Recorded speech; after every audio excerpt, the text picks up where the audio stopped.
Жаркие выходные прошли под знаком финала чемпионата России по вольной борьбе. Начин Монгуш – единственный борец из Тувы, который прошел отборочные поединки. В весовой категории до 57 килограммов он противостоял опытному чемпиону Зауру Угуеву из Дагестана. Они уже встречались на чемпионате в Улан-Удэ в прошлом году. Тогда Начин проиграл, оставшись серебром. Сейчас ему выпал шанс взять реванш и получить золото.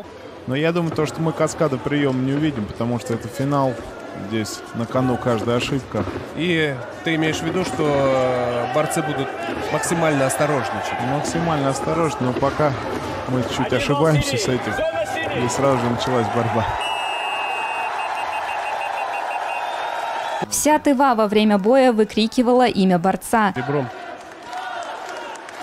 Повторил он результат свой собственный, прошлогодний.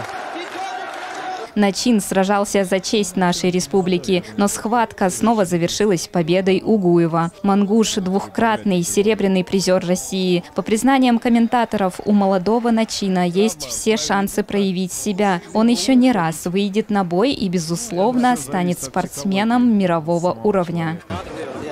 Борцы из Дагестана привезут домой целых 5 золотых медалей. На чемпионате особо запомнился бой Абазгаджи Магомедова и Ахмеда Идрисова в весовой категории до 61 килограммов. Магомедов – спортсмен мирового уровня, дважды чемпион России по вольной борьбе, чемпион мира и Европы. Спортивные аналитики называют его сильнейшим борцом в мире. Давайте лучше посмотрим борьбу и, соответственно...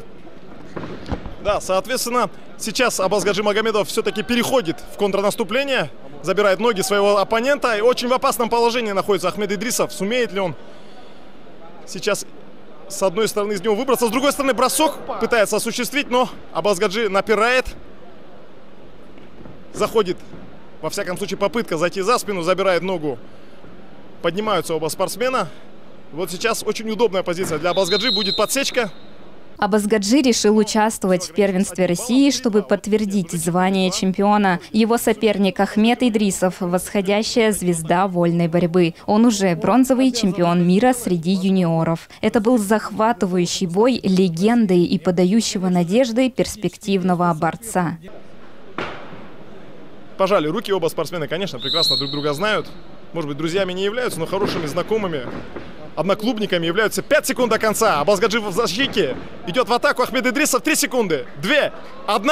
Абазгаджи Магомедов, чемпион России 2022. С чем мы его от всей души и поздравляем. Чемпионат России завершен. Победителями стали уже знаменитые спортсмены. Но также успешно проявили себя новички, завоевав бронзу или успешно проведя отборочные этапы. Их имена уже вошли в историю российского спорта. А дальше возможны и чемпионат Европы, и чемпионат мира. Все в руках самих борцов. Главное – воля, усердие и физическая форма. Мария Стручкова, Культыгина Шина, 108 канал.